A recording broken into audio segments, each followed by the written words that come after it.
bahayanya di DKI ini karena orang terobsesi dengan rutenya Pak Jokowi dan Anies Baswedan, bahwa menjadi gubernur DKI itu artinya menjadi calon presiden. Dan itu artinya hampir semua yang mencalonkan diri di DKI itu motifnya jelas sekali. Ini adalah tangga bagi menjadi calon presiden. Jadi di kepalanya itu sebenarnya melayani Jakarta itu nomor 2. Nomor 1 adalah masuk dalam bursa calon presiden. Jakarta itu repotnya itu terlibat konflik politik, Bang. Di tingkat elit dan di tingkat massa. Semua politisi yang berkelahi tinggalnya di Jakarta. Semua massa yang berkelahi itu tinggalnya di Jakarta. Jadi beban non-ekonomi dan budaya dari kota ini tinggi sekali gitu. Itulah yang menyebabkan Jakarta itu sulit. Gubernurnya misalnya, Bang, dibiarkan ikut pilkada. Padahal gubernurnya punya agenda lain dengan agenda presiden. Tamu nggak dijemput oleh gubernur, ya kan? Gubernurnya itu agendanya pengen jadi presiden, ya kan? Akhirnya dia membangun antitesis dengan presiden. Bukan bekerja sama dengan presiden untuk menata kota ini, tapi berkelahi untuk menunjukkan kepada bangsa Indonesia, saya layak untuk melawan presiden dan saya pun layak jadi presiden. Yang begini-gini nih, Bang, menurut saya tidak saja bagi Jakarta, bagi seluruh, khususnya gubernur, menurut saya itu beban itu harus dihilangkan.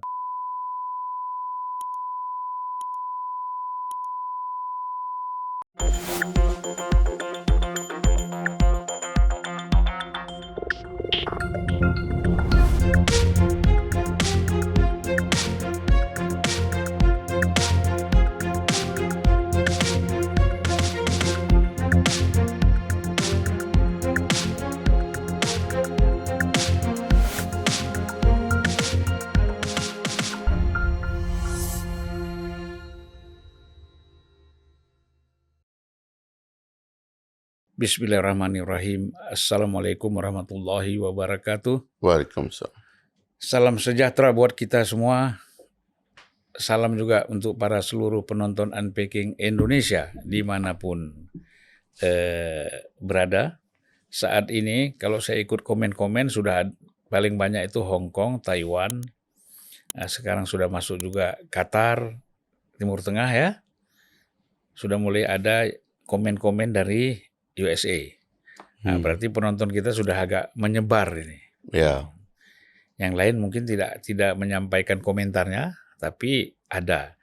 Ya kita senang juga lah kalau kawan-kawan di luar negeri ya mengikuti perkembangan-perkembangan di dalam negeri. Ya.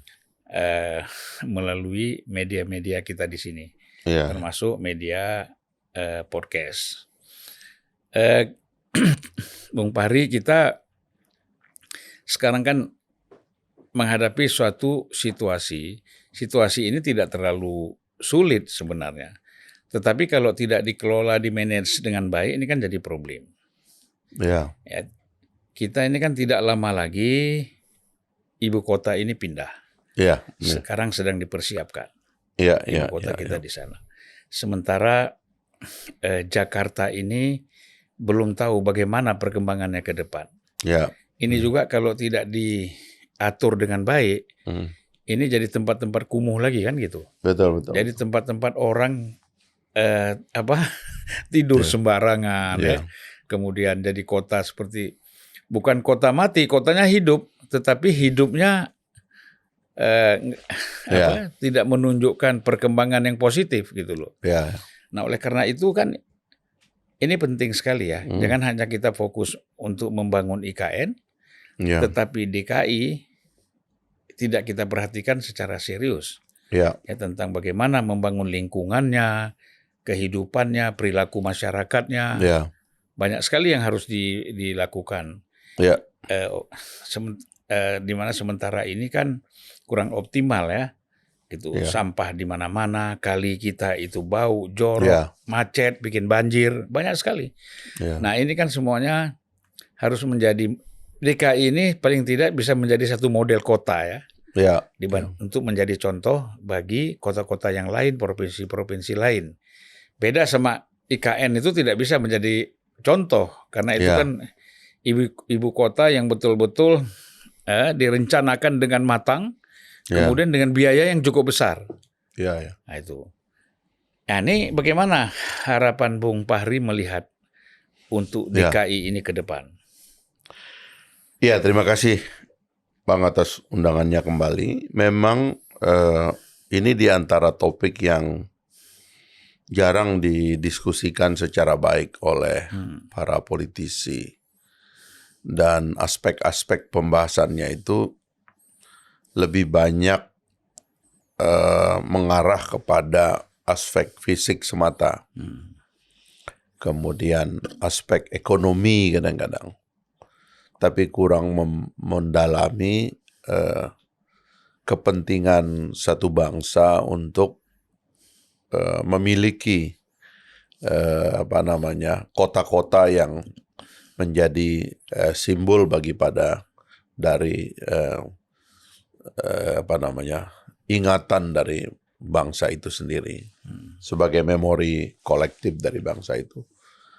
Maka sebenarnya saya sudah sering juga mengatakan kemana-mana, jika kita kembali melihat Jakarta sebagai ibu kota, nanti kita bicara ibu kota atau Jakarta sebagai ibu kota dulu, lalu kemudian kita bicara IKN sebagai ibu kota baru, artinya Jakarta sebagai ibu kota lama, nanti kita bicara IKN sebagai ibu kota baru, dan barulah masa depan Jakarta ini gitu. Nah, pertama Jakarta sebagai ibu kota lama itu ya memang bisa dibilang ibu kota dadakan dia ibu kota perjuangan gitu. Karena dia berada di ujung barat daripada Pulau Jawa, dan di sini ada kerajaan yang besar, ada kota Batavia yang memang infrastrukturnya paling lengkap ya, sehingga Jakarta itu berubah fungsi menjadi kota politik dari kota dagang ya. Sehingga di situ banyak para politisi dan para pendiri bangsa ini berdomisili dan berjuang di sana gitu. Itulah yang menyebabkan kemudian pada saat terjadinya momen proklamasi ketika Indonesia belum merdeka, proklamasi itu dibacakan di Jakarta di Jalan Pegangsaan Timur. Nah, Bung Karno dan Bung Hatta ada di sini pada waktu itu, dan kita mengingat kalau kita membaca proklamasi, ya dari kata proklamasi kami bangsa Indonesia, di bawahnya Jakarta 17 Agustus 1945. Nah, sebenarnya bisa dibilang ya ini adalah kota yang menjadi ibu kota secara insidental gitu. Itu sebabnya dia pernah pindah ke Jogja, selain karena memang ada situasi darurat ya, dia pernah pindah ke Bukit Tinggi gitu.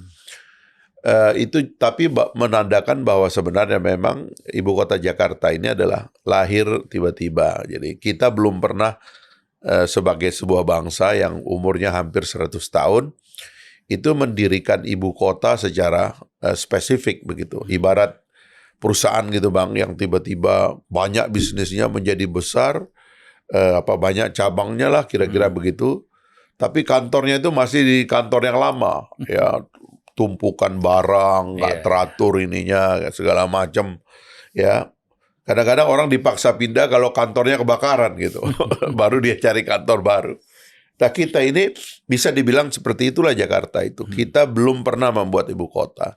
Kita belum pernah membuat kantor presiden, kita belum pernah membuat kantor DPR, belum pernah juga secara serius membangun konsep ibu kota itu. Nah, karena itulah saya kira Jakarta itu akhirnya memang kalau bisa dibilang hanya menjadi kota sejarah gitu. Tapi bisa dibilang kota sejarah dalam 100 tahun pertama kita merdeka gitu.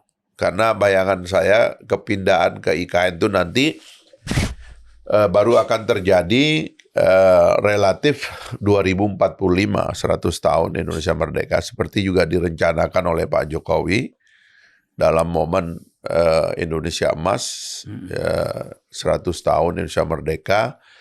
Kita relatif baru bisa mengatakan pengelolaan pemerintahan itu dimulai dari IKN gitu. Tapi sekarang ini masih dalam jangka waktu yang sekarang saya kira masih akan banyak terjadi sekarang. Tapi Pak Jokowi saya dengar itu akan secara simbolik membuat perayaan 17 Agustus di sana. Saya nggak tahu. Ini barusan ada perubahan tadi pengumuman bahwa ketua IKN-nya diganti. Lalu kemungkinan Pak Prabowo saya nggak tahu apakah dilantik 20 Oktober itu di DPR Senayan atau ada gedung yang sudah siap di IKN atau tidak, saya tidak tahu. Tapi intinya adalah ini kita bicara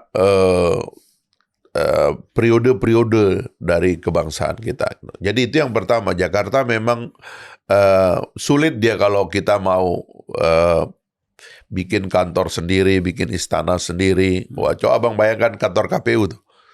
Itu kantor di jalan di Ponegoro yang di situ sebenarnya dulu tinggal para pendiri bangsa, ya, rumah-rumah seperti Agus Salim, ya, Ruslan Abdul Ghani, ya, ada Malik dan lain sebagainya, itu tokoh-tokoh senior, ya, para pendiri bangsa tinggal di situ.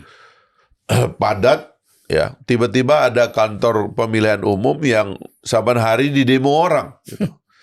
Di situ tinggal banyak duta besar, di situ tinggal banyak rumah-rumah pejabat negara lain, ya, diplomatik, ya. Tapi kerjaannya itu diblok dan kemudian didemo oleh orang setiap hari karena rutin tuh dalam konflik pemilu itu jadi sasaran demo orang. Itu kan sebenarnya nggak masuk akal gitu. Kenapa nggak pindahin kantor KPU itu di tempat yang betul-betul kalau orang demo pun nggak mengganggu gitu. Ya, termasuk tentang demo itu memang jangankan tempat demo, negara aja nggak ada tempatnya. Kalau di negara demokrasi yang matang, tempat demonya disiapkan supaya antara yang demo dengan yang didemo itu ada sambungannya dan ada tempatnya, dan bahkan ada ketentuan-ketentuan di tempat demo itu supaya misalnya demonstran itu bebas berbicara, tidak dilarang dan sebagainya. Nah itu juga belum ada di Jakarta ini dan kayaknya sulit. Makanya orang serang demo tuh pada dasarnya nyari perhatian gitu. Demo di Bundaran HI. Kenapa? Karena banyak mobil. Karena pikirannya kalau macet ya kita narik perhatian gitu. Dan sukses. Demo yang sukses bikin orang macet. Jadi kalau ada demo tuh yang paling pusing selalu Poldanya gitu. Sementara yang harusnya di demo nggak tahu itu ada demo apa. Nah ini kayak gini-gini. Sebenarnya adalah sesuatu yang memang harus diperbaiki. Nah, inilah Jakarta dalam 100 tahun 100 tahun pertama kita merdeka, dan fungsi-fungsi Jakarta itu nanti harus dilembagakan sebagai kota sejarah gitu. Karena 100 tahun sejarah kita ada di sini. Nah, tetapi Pak Jokowi sepertinya menghendaki 100 tahun berikutnya atau setelah 100 tahun itu kita punya tempat untuk melihat Indonesia ya ke masa lalu dan ke masa yang akan datang gitu. Persis di tengah Indonesia ini ya di IKN sekarang ini gitu. Saya kira menurut saya ya, meskipun jarang didiskusikan filosofinya begitu ya, dan tidak ada kelihatan juru bicara yang membicarakan ini gitu Bang ya. Apa yang dilakukan oleh Pak Jokowi dan keberaniannya untuk memutuskan kita harus pindah ke IKN dan untuk merayakan tonggak 100 tahun kemerdekaan kita itu sesuatu yang luar biasa, Bang. Dan memang itu harus dilakukan. Jadi karena itulah kemantapan hati Pak Prabowo untuk melanjutkan IKN itu sangat diperlukan. Dan itu harus di-state sebagai ketegasan kita untuk memilih jalan kita ke depan gitu. Karena tadi itu Bang, selain alasan-alasan bahwa Jakarta ini adalah kota yang insidental buat kita memang begitu ya, kita ini tidak punya tempat untuk menggambarkan masa depan kita, termasuk untuk membangun masa depan kita. Jadi orang tuh nggak perlu khawatir Bang tentang IKN akan sepi, nggak ada orang. Itu bohong, itu nggak mungkin lah Bang. Di mana-mana swasta aja bikin kota, ya kan? Pengembang-pengembang bikin kota itu di Karawaci, ya kan, di BSD di Tangerang, ya kan, di Surabaya itu ada Pakuwon, ada Sumarekon, ada Podomoro, ya kan, dan itu bikin kota tiap hari Bang, nggak ada masalah gitu kan. Masa swasta bisa bikin kota? Negara sebesar Indonesia ini penduduknya hampir 300 juta nggak bisa bikin ibu kota. Itu jadi bohong lah itu argumen itu kita tanggalkan lah. Yang kedua sebenarnya yang lebih penting sebenarnya Bang, saya membayangkan ibu kota baru itu adalah sebagai imajinasi seluruh bangsa ini. Karena kita kan dikumpulkan oleh imajinasi Bang. Makanya kalau kita baca sejarah negara-negara yang membangun ibu kota. Saya senang membaca sejarah Amerika, Bang, ya, karena itu yang kayaknya mendesain negaranya itu menjadi negara modern dan memang terbukti dia jadi superpower dalam lebih dari 100 tahun sekarang dia menjadi superpower. Nah, memang itu ibu kota itu didesain untuk paling tidak dua hal, Bang. Yang pertama itu adalah tempat orang atau bangsa itu mengingat bangsanya itu.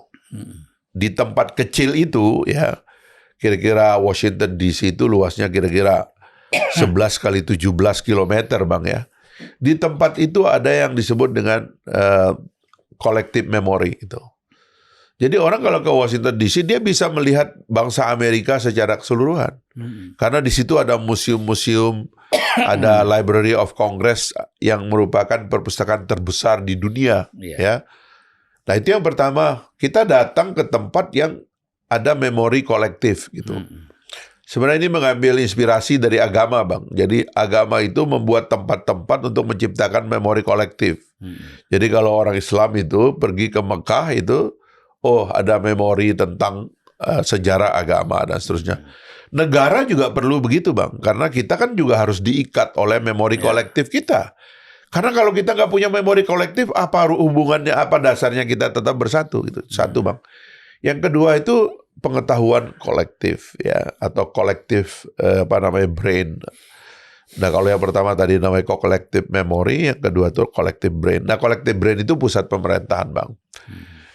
Jadi saya membayangkan IKN itu akan menjadi semacam satu tempat, ya, kayak bagi anak-anak Indonesia itu kayak Universal Studio gitu, Bang, ya. Di mana seluruh anak Indonesia, mulai dia TK, SD, SMP, SMA, mimpi bahwa harus dia datang ke situ untuk melihat hebatnya dan betapa hebatnya bangsa ini, dan yang menggambarkan keseluruhan dari wajah bangsa kita itu di sana gitu loh. Hall-nya ada hall Papua, ada hall Aceh, ada hall Sulawesi, ada ya seperti yang secara sederhana mau dibangun oleh Ibu Tin dulu di Taman Mini. Ya. Menurut saya itu di antara representasi Indonesia yang paling ideal, dan harus ada di IKN sesuatu yang jauh lebih megah daripada itu karena zamannya juga sudah berubah. Ya, teknologi sudah berubah, realitas berubah, harus ada dioramanya gitu. Nah, saya kira itulah IKN yang yang baru itu, Bang. Dan saya nggak khawatir bahwa kita akan kekurangan orang, Bang, karena dia berada di tengah. Ya. Kalau dari Lombok, Sumbawa, Bali, kita terbang ke IKN cuman setengah dari terbang ke Jakarta, Bang. 45 menit kita udah sampai di IKN gitu. Kalau ke Jakarta 1 jam setengah. Mostly sekarang ini IKN lebih accessible dari seluruh Indonesia. Orang Aceh lebih dekat, orang Papua juga lebih dekat. Nah, sehingga flow orang akan datang ke IKN itu akan masif gitu di masa yang akan datang. Nah, saya kira kalau itu dua sudah duduk, Bang, saya kira tinggal Jakarta itu ya memang seperti Abang bilang tadi, kita desain sebagai kota modern, ya, tentang contoh bagaimana ngelola kota yang padat tapi modern. Kita tata ulang dia. Pertama kita keluarkan dia dari konflik politik. Jakarta itu repotnya itu terlibat konflik politik, Bang. Di tingkat elit dan di tingkat massa. Semua politisi yang berkelahi tinggalnya di Jakarta. Semua massa yang berkelahi itu tinggalnya di Jakarta. Jadi beban non-ekonomi dan budaya dari kota ini tinggi sekali gitu. Itulah yang menyebabkan Jakarta itu sulit. Gubernurnya misalnya, Bang, dibiarkan ikut pilkada. Padahal gubernurnya punya agenda lain dengan agenda presiden. Tamu nggak dijemput oleh gubernur, ya kan? Gubernurnya itu agendanya pengen jadi presiden, ya kan? Akhirnya dia membangun antitesis dengan presiden, bukan bekerja sama dengan presiden untuk menata kota ini, tapi berkelahi untuk menunjukkan kepada bangsa Indonesia saya layak untuk melawan presiden dan saya pun layak jadi presiden. Yang begini-gini nih, Bang, menurut saya tidak saja bagi Jakarta, bagi seluruh, khususnya gubernur, menurut saya itu beban itu harus dihilangkan. Sehingga terkonsolidasilah pemerintahan negara kita ini, Bang, gitu. Ya, artinya kita kan perlu mencari format, ya. Sebenarnya bukan format, kalau tadi dijelaskan kita bicara format kota, kan. dengan berbagai macam nilai dan bebannya.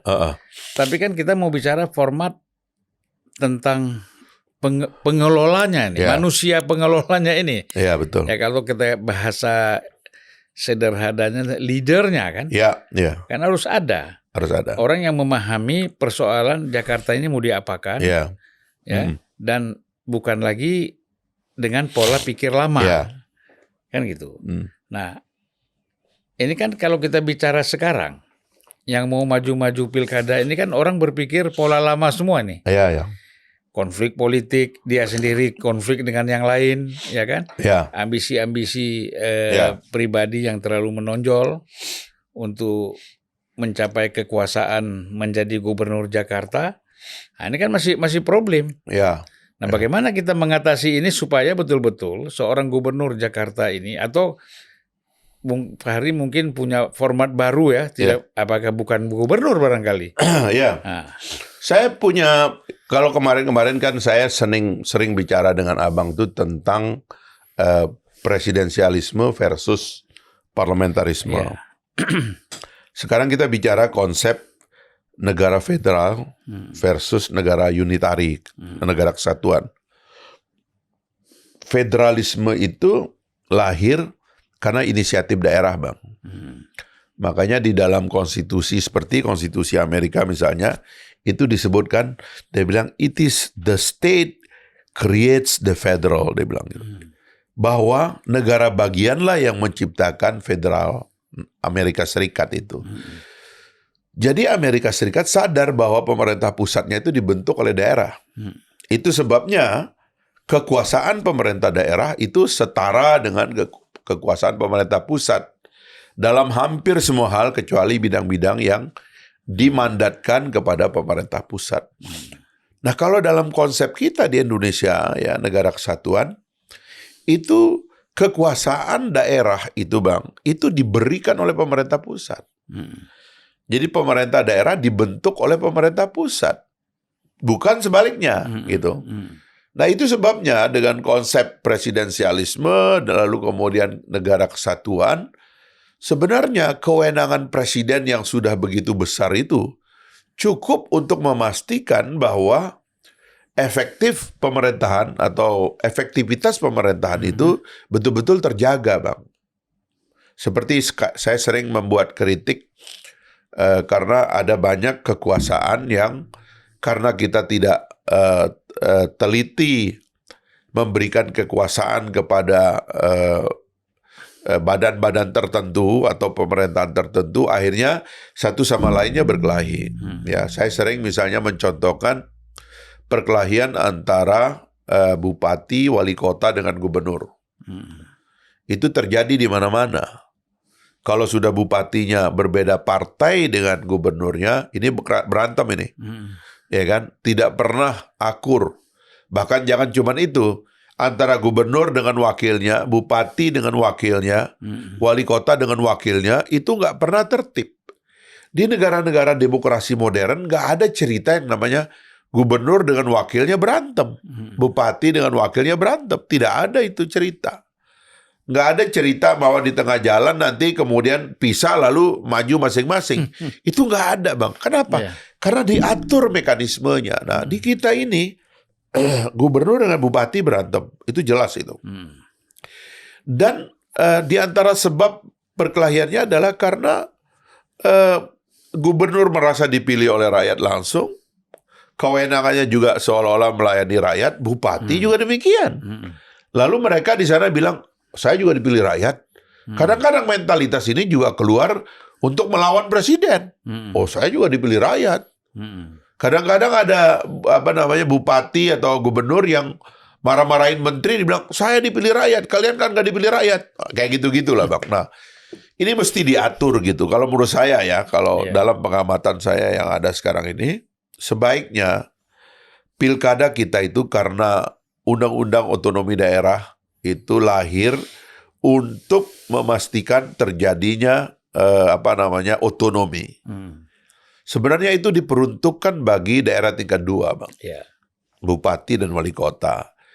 Jadi kalau menurut saya bupati dan wali kota lah yang harusnya ada pilkada. Sehingga gubernur itu menjadi wakil daripada pemerintah pusat yang memastikan pembangunan daerah itu secara lebih efektif gitu. Seperti misalnya bupati punya camat. Camat ngajak rapat kepala desa, apa kepentingan di desa-desamu ini kita masuk bersama kepada bupati. Jumlah camat itu tidak banyak. Kalau jumlah desa itu banyak nanti bupatinya pusing. Dibawalah itu oleh oleh camat bicara dengan bupati sehingga bupati tahu bagaimana cara melayani desa. Sebab pada dasarnya yang punya rakyat itu memang ya cuma kepala desa sama bupati yang paling jauh. Sebenarnya kepala desa yang lebih efektif. Makanya kita bersyukur sebenarnya dengan lahirnya Undang-Undang Nomor 6 tahun 2014, otonomi desa atau paling tidak pelayanan desa, organisasi desa kita hidup. Nah, gubernur juga demikian. Harusnya dia adalah alat daripada presiden bekerja sama dengan bupati untuk memikirkan bagaimana pengembangan daerah tingkat 2 yang menurut teori dia mendapatkan otonomi dari undang-undang. Sementara gubernur itu adalah menganut azas dalam rangka presiden itu memandatkan atau memberikan dekonsentrasi kekuasaannya kepada daerah gitu. Sehingga menurut saya termasuk Jakarta itu tidak memerlukan lagi pilkada di tingkat Jakarta. Sebaiknya di pilkadanya itu diarahkan kepada pembentukan wilayah-wilayah kota yang lebih mandiri. Jakarta Pusat, ya kan? Jakarta Selatan, Timur, Barat, Pulau Seribu itu baiknya dikelola lebih mandiri. Karena ditarik ini kepada gubernur sementara wali kotanya nggak dipilih, wali kota nggak punya inisiatif.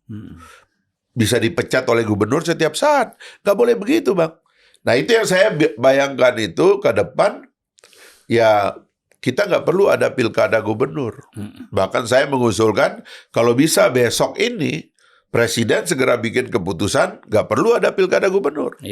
Yang ada pilkada cuma bupati dan wali kota saja. Supaya presiden termasuk wali kota DKI ya, Jakarta ya. Jakarta dibikin pilkada.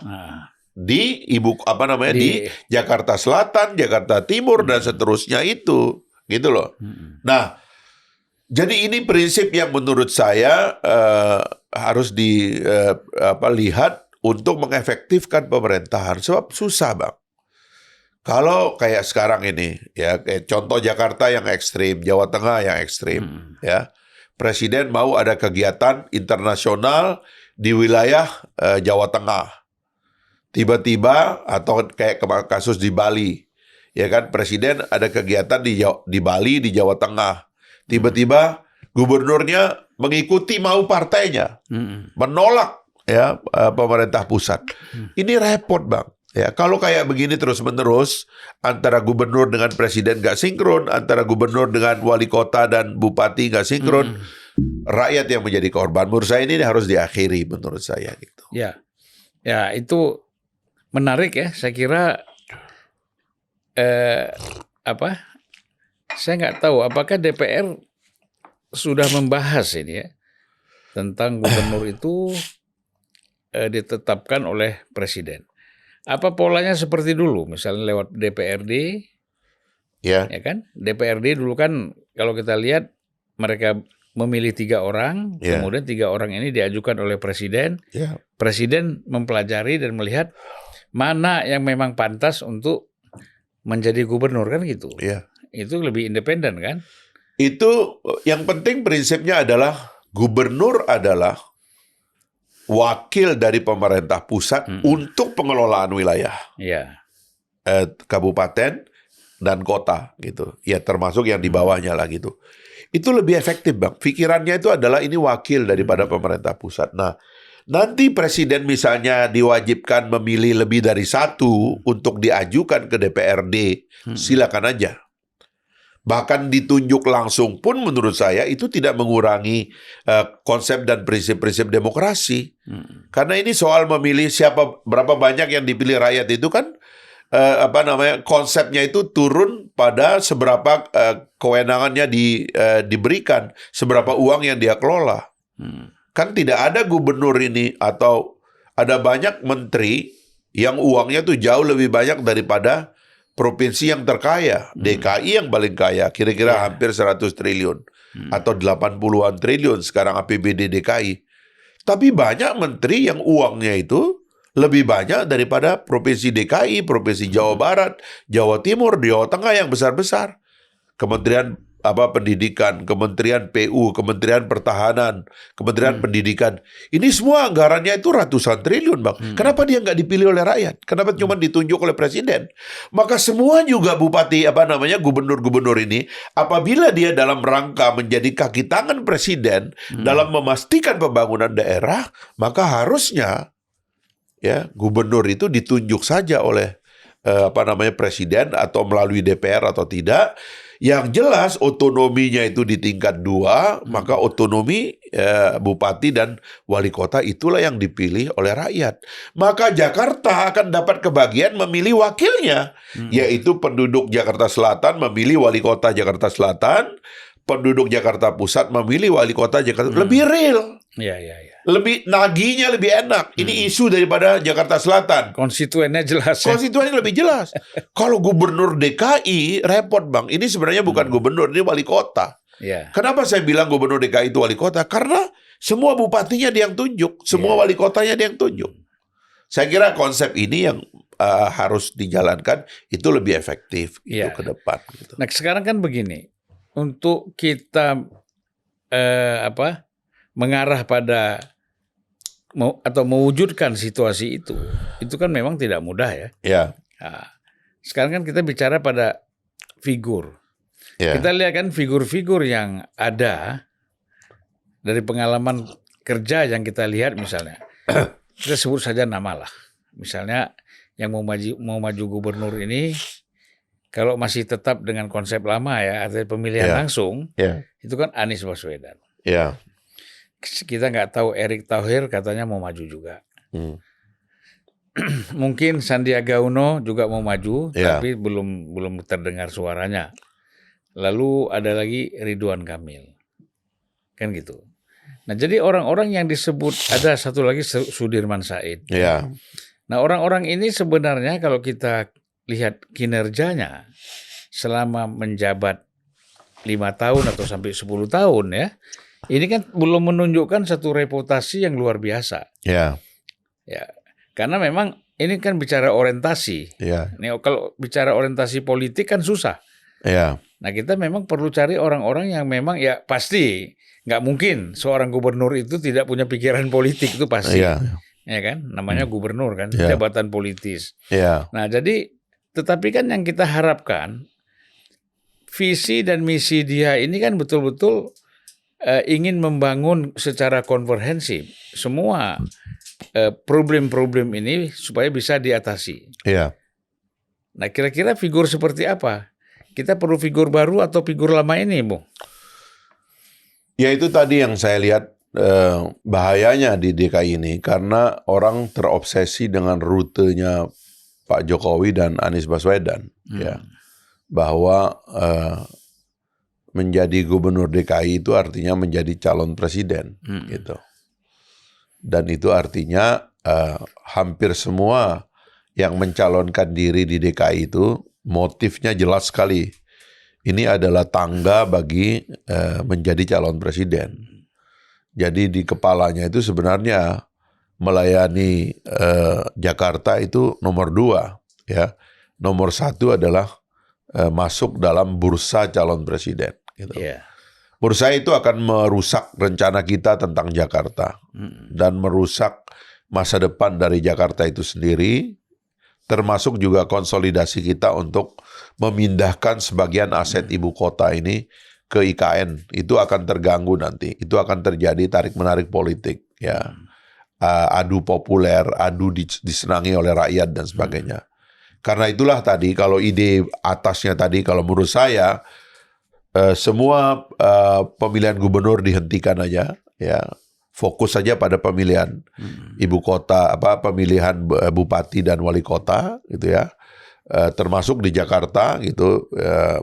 Konsepnya bisa dimulai, itu atau kalau tidak, ya dirancang oleh gubernur yang akan datang, yang akan dipilih oleh presiden, gitu ya. menurut saya itu yang mengamankan dan menjamin DKI itu lebih aman dalam transisi ini dari konflik politik. Kalau tidak, ya nama-nama yang abang sebut tadi itu sebenarnya motifnya itu pengen jadi calon presiden. Mereka tidak akan mengurus Jakarta ini. Gitu. Jadi nanti itu Jakarta hanya menjadi tulang punggung bagi naiknya seorang calon presiden itu. Sementara ada banyak anak-anak muda yang betul-betul ya pikirannya ya saya cuma mau melayani Jakarta, saya cuma mau menghilangkan banjir. Karena itulah saya harus bekerja sama dengan pemerintah pusat, ya kan? Harusnya yang kemarin-kemarin tuh ya, begitu dia terpilih dia datang ke presiden, Pak, saya membantu Bapak melayani tamu-tamu Bapak di Jakarta.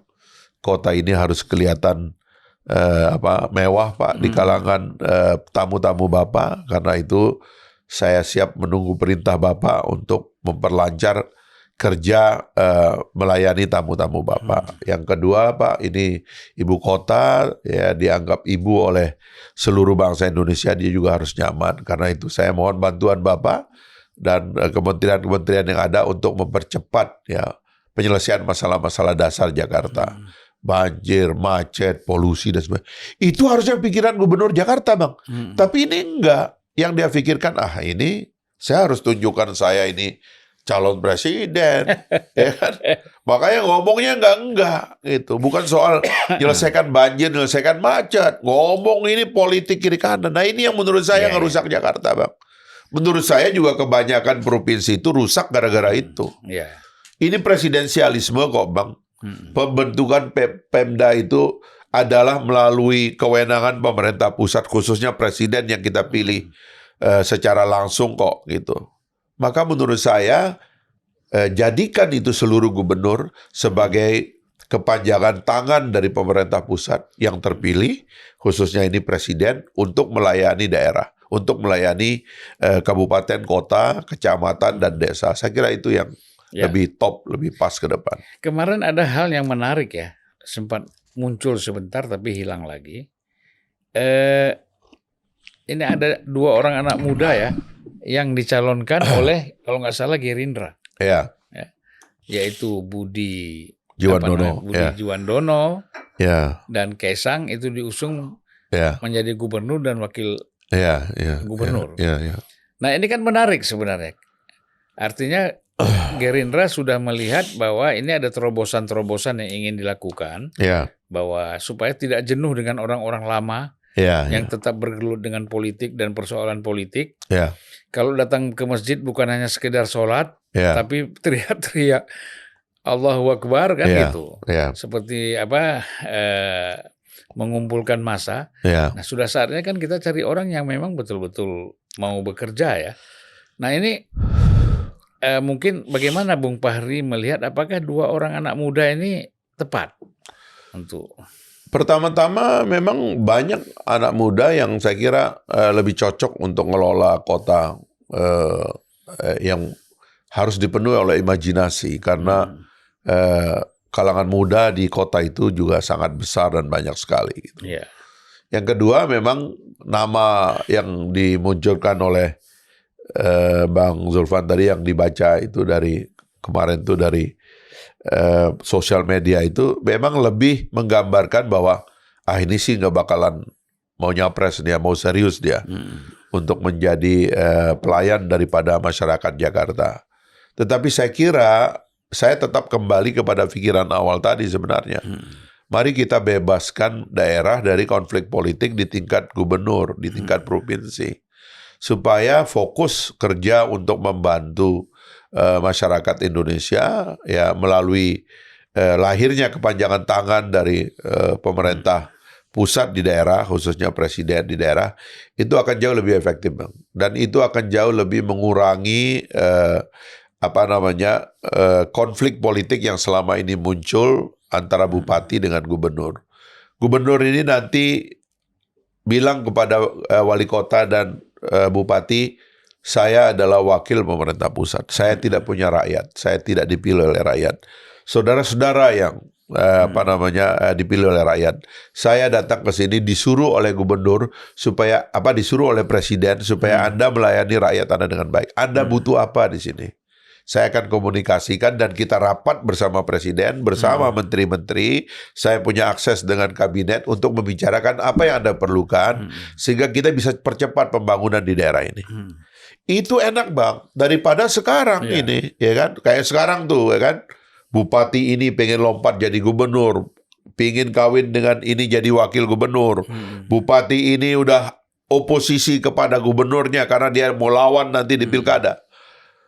Jadi terjadi perkelahian yang tidak produktif bagi pada rakyat. Sementara pertanyaannya adalah, ini semua kita selenggarakan kan untuk melayani rakyat. Kok tiba-tiba kita memfasilitasi konflik ya antara elit ya yang dengan biaya mahal sekali, dan konflik itu menyebabkan pemerintahnya jadi nggak efektif. Jadi saya kira kita perlu evaluasi, dan menurut saya kalau presiden mau udahlah pilkada yang November atau yang pilkada yang akan datang itu aja untuk gubernurnya dipotong aja Bang. Supaya presiden yang akan datang mulai bisa bekerja secara lebih efektif. Gitu. Ya, jadi itu di Perpu aja Bang. Kalau menurut saya di Perpu aja supaya gampang. Gitu. Ya. Perpu undang-undang ya. Ya. Jadi saya kira memang harus cepat ini. Ya. Karena saya kira kalau ini tertunda lagi 5 tahun. Ya. Ini Jakarta ini masih makin parah nih. Ya kan saya kira itu juga ini Bang menghilangkan kecurigaan orang seolah-olah presiden sedang merancang anaknya mau jadi gubernur, khususnya gubernur Jakarta. Menurut saya ada blessing in disguise-nya keputusan MA itu. Sehingga presiden enggak semua gubernur kok mau diangkat oleh presiden. Tapi sudah disahkan oleh MA, belum kan? Sudah ya. Yang ini sudah. Tapi kalau menurut saya ini kan tinggal ke KPU. Tapi menurut saya karena rata-rata pelantikan dari gubernur yang akan datang itu mungkin bulan-bulan Januari yang akan datang ya. Di presiden yang baru, biar presiden yang baru yang mengangkat ya. Biar presiden yang baru yang menunjuk, dan banyak Bang ya orang-orang yang bisa jadi gubernur, dan konsepnya adalah menjadi wakil dari pemerintah pusat untuk melayani pemerintah daerah. Jangan kayak sekarang Bang, ini konfliknya udah berdarah-darah. Dan mereka kalau ikut pilkada pasti banyak problem dan kalah, nggak punya uang. Kita perlu pikirkan daerah-daerah seperti Papua Bang, yang Pemdanya itu ya kayak mohon maaf aja kemarin kasus Lukas NMB itu, itu sebenarnya kan kalau saya dengarkan itu oposisi kepada pemerintah pusat, dan itu berbahaya sekali Bang. Jangan itu dibiarkan terus. Menurut saya itu kita hentikan. Sudah saatnya Indonesia ini fokus ya membangun, kurangi politik. Politik ini terlalu banyak Bang, meracuni sudah kita ini. Semua mau dijadikan konflik, semua ingin berkelahi. Menurut saya ini kita kurangi pelan-pelan, dan presiden harus berani bikin perpu, bahkan untuk yang akan datang ini gubernurnya kita tarik aja ke pusat gitu. Menurut saya begitu. Ya kira-kira ini pasti ada penolakan kan, pasti ada gitu. Jadi tidak pasti yang nolak partai politik Bang, karena pilkada ini juga ajang fundraising, gitu kan, tidak rasional Bang. Daerah-daerah tambang itu kalau saya lihat itu pilkadanya itu bisa ada yang triliunan tuh ongkosnya Bang, ya ratusan miliar lah paling tidak gitu. Itu untuk apa sih? Itu kan perkelahian antara pengusaha-pengusaha yang membacking mereka dari belakang, dan itu merusak. Kita ini harus mengevaluasi kembali ini semua. Ini sudahlah ya. Ini sudah 1/4 abad reformasi. Semua hal-hal yang bablas-bablas itu kita tarik kembali. Tidak ada maksud untuk mengurangi makna demokratisnya bangsa Indonesia, karena pada dasarnya tidak semua jabatan kepala daerah itu memakai prinsip elected official, tapi juga bisa menjadi appointed official, orang yang ditunjuk oleh pemerintah pusat untuk mewakili, atau bukan untuk mewakili, untuk melayani pemerintah daerah. Itu menurut saya jauh lebih bermanfaat bagi rakyat, dan menurut saya rakyat akan jauh lebih dukung itu, lebih senang dengan itu. Dan bahayanya sekarang kan gubernur ini Bung ya, itu merasa lebih hebat dari menteri kan? Karena karena merasa dipilih rakyat. Pilih rakyat. Iya. Nah, Padahal akhirnya apa? Menterinya malas ke situ. Ya. Itu gubernur songong, belagu tuh gubernur katanya. Saya nggak usah ke situ. Ya. Akhirnya antara gubernur dengan menterinya itu tidak sinkron. Padahal bayangan kita adalah seluruh gubernur itu nanti itu bekerja dengan kementerian untuk mengidentifikasi apa masalah di daerah untuk diselesaikan. Dia laporkan di rapat kabinet bersama presiden, Pak, laporan dari gubernur Maluku, laporan dari Papua, laporan dari Aceh. Mereka perlu ini. Bagaimana dengan menteri ini, menteri ini, menteri. Oke, selesaikan, bentuk tim, jalan. Kan itu enak, Bang. Daripada menterinya bilang, saya nggak mau ke sana, Pak. Gubernurnya belagu, Pak. Udah merasa kaya sendiri. Nah, kayak gini-gini ini yang menurut saya harus dihentikan. Ya itulah ya. Jadi banyak sekali yang kita bisa atasi dan kita cegah hal-hal yang negatif dengan penunjukan gubernur secara langsung oleh presiden ya. Bung Fahri, kita udah 45 menit ini. Siap. Mungkin kita masuk kepada closing statement ya. Apa yang mau disampaikan oleh Bung Fahri? Saya kira ada transisi masih 4 bulan lebih, 4 bulan setengah yang harus dikelola oleh Pak Jokowi sebagai presiden yang akan berakhir masa jabatannya tanggal 20 Oktober dengan Pak Prabowo sebagai presiden yang akan dilantik tanggal 20 Oktober. Menurut saya soliditas keduanya sangat kita perlukan dan kita bersyukur alhamdulillah bahwa dua orang ini nyambung. Dan karenanya lah mereka berdua harus duduk untuk mendesain dan merencanakan apa yang terbaik bagi Indonesia ke depan. Ya. Kemarin pidato Pak Prabowo di Shangri-La Forum luar biasa, mendapatkan sambutan dunia. Ya, menurut saya Indonesia sedang on the way menjadi negara superpower, menjadi negara kuat ke depan. Karena itulah menurut saya konsolidasi internal kita ya dalam tubuh politik bangsa kita juga harus diperbaiki ya. Dengan prinsip yang kita miliki sekarang, dengan konstitusi yang kita punya, aturan dan regulasi yang ada, kita tata sistem yang lebih efektif, lebih kompetitif dan lebih membuat akselerasi bagi pembangunan ini. Jangan kita justru melanggengkan satu sistem yang sudah jelas-jelas memperlambat proses pembangunan berjalan ke depan. Saya kira itu. Ya itu saya kira tadi kata kunci juga itu konsolidasi. Konsolidasi bangsa kita ini supaya semuanya mempunyai kesadaran yang sama dalam melihat Indonesia ke depan dalam berbagai aspek kehidupan yang sebenarnya bisa kita andalkan kan gitu. Karena saya melihat pidato Pak Jokowi di 17 Agustus di GP Ansor itu luar biasa. Kalau kita ikuti kan dahsyat sekali itu. Betapa optimisnya dia sebagai seorang presiden. Betul. Bahwa kita bisa keluar dan bisa memimpin ini dunia ini. Tadi konsolidasi nasional itu penting. Ini waktu kita, Bang. Dan ini kita sering bilang sama Abang kan, Pak Prabowo ini nunggu 25 tahun untuk bisa jadi presiden ini, Bang. Kalau dia jadi presiden, tidak ada sesuatu yang membuat rakyat bilang, oh iya memang penantiannya itu berarti begitu ya. Ya itu repot juga, Bang. Jadi karena itulah harus ada keberanian untuk mendesain jalan yang lebih efektif ke depan. Jadi Pak Prabowo juga tidak perlu terlalu berpikir dengan ancaman politik, kemudian ada gerakan-gerakan yang memang kadang-kadang kan orang menjadi pemimpin itu kan selalu ada kekhawatiran ya. Saya kira udahlah kalau sudah konsolidasi, katakanlah tidak bisa semua. Tapi mungkin 70% sudah terkonsolidir dengan baik. Ya kan? Dengan orang-orang yang berpikir sehat, saya kira dia jalan aja. Gitu ya Bung Fahri ya. Harus begitu, Bang. Baik Bung Fahri, terima kasih. Bung Fahri Hamzah. Ini saya kadang-kadang orang bilang, harusnya Bung Fahri jadi menteri. Enggak, itu kehendak presiden dan Allah saja. Ya kan? Kalau Allah bilang iya, presidennya setuju, jalan. Dan Pak Fahri Hamzah mau jadi menteri atau tidak, ya tetap Pak Fahri Hamzah. Insya Allah. Assalamualaikum warahmatullahi wabarakatuh. Waalaikumsalam.